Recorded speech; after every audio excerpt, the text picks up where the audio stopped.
How It Happened by Arthur Conan Doyle. I can remember some things upon that evening most distinctly, and others are like some vague, broken dreams. That is what makes it so difficult to tell a connected story. I have no idea now what it was that had taken me to London and brought me back so late. It just merges into all my other visits to London. But from the time that I got out at the little country station, everything is extraordinarily clear. I can live it again, every instant of it. I remember so well walking down the platform and looking at the illuminated clock at the end, which told me that it was 11:30. I remember also my wondering whether I could get home before midnight. Then I remember the big motor with its glaring headlights and glitter of polished brass, waiting outside for me. It was my new 30-horsepower Rover, which had only been delivered that day. I remember also asking Perkins, my chauffeur, how she had gone, and her saying that she thought she was excellent. "I'll try her myself," said I, and I climbed into the driver's seat. "The gears are not the same," said he. "Perhaps, sir, I'd better drive." "No, I should like to try her," said I. And so we started on the 5-mile drive for home. My old car had the gears as they used always to be, in notches on a bar. In this car, you pass the gear lever through a gate to get on the higher ones. It was not difficult to master, and soon I thought that I understood it. It was foolish, no doubt, to begin to learn a new system in the dark, but one often does foolish things, and one has not always to pay the full price for them.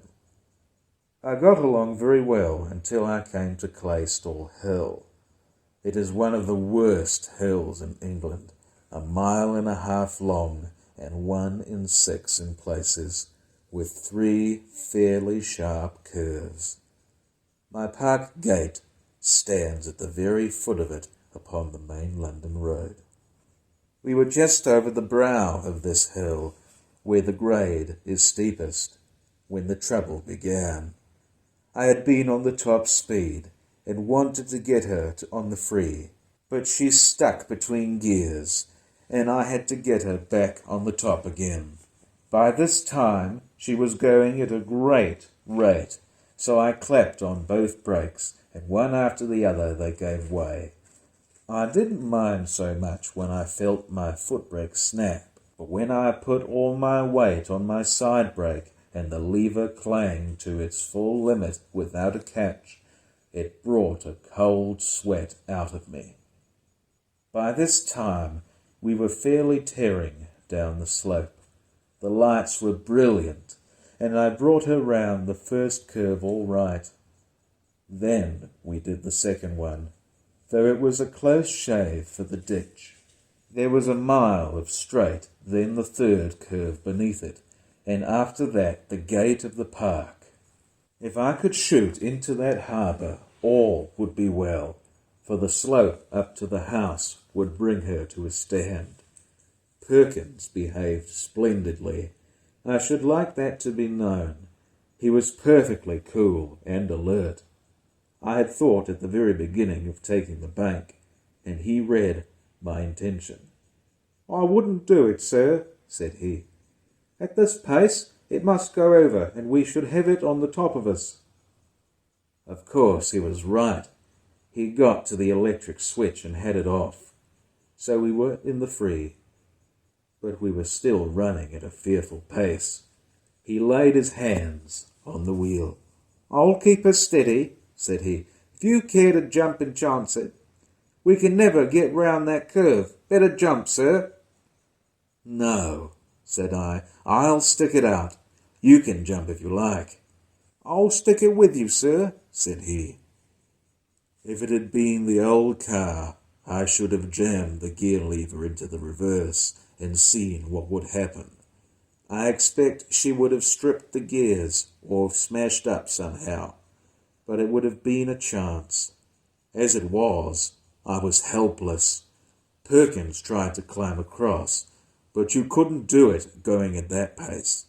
The wheels were whirring like a high wind, and the big body creaking and groaning with the strain. But the lights were brilliant, and one could steer to an inch. I remember thinking what an awful yet majestic sight we should appear to anyone who met us.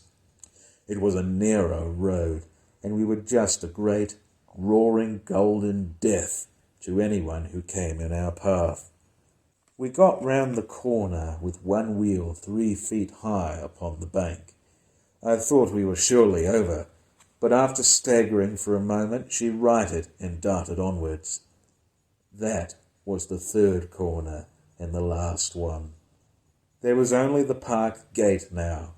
It was facing us, but, as luck would have it, not facing us directly.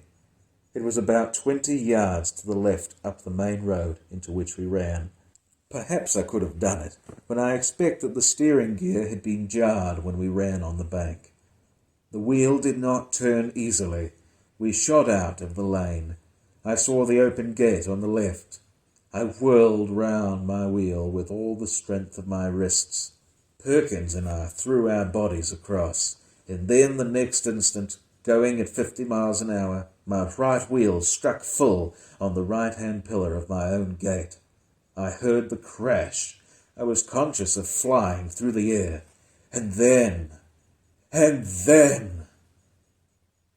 When I became aware of my own existence once more, I was among some brushwood in the shadow of the oaks upon the lodge side of the drive. A man was standing beside me. I imagined at first that it was Perkins, but when I looked again I saw that it was Stanley, a man whom I had known at college some years before, and for whom I had a really genuine affection. There was always something peculiarly sympathetic to me in Stanley's personality, and I was proud to think that I had some similar influence upon him. At the present moment, I was surprised to see him, but I was like a man in a dream, giddy and shaken, and quite prepared to take things as I found them without questioning them. "What a smash!" I said. "Good Lord, what an awful smash!" He nodded his head, and even in the gloom I could see that he was smiling the gentle, wistful smile which I connected with him. I was quite unable to move. Indeed, I had not any desire to try to move, but my senses were exceedingly alert. I saw the wreck of the motor lit up by the moving lanterns. I saw the little group of people and heard the hushed voices. There were the lodge-keeper and his wife, and 1 or 2 more. They were taking no notice of me, but were very busy round the car. Then suddenly I heard a cry of pain. "The weight is on him. Lift it easy," cried a voice. "It's only my leg," said another, which I recognized as Perkins. "Where's master?" he cried. "Here I am," I answered, but they did not seem to hear me.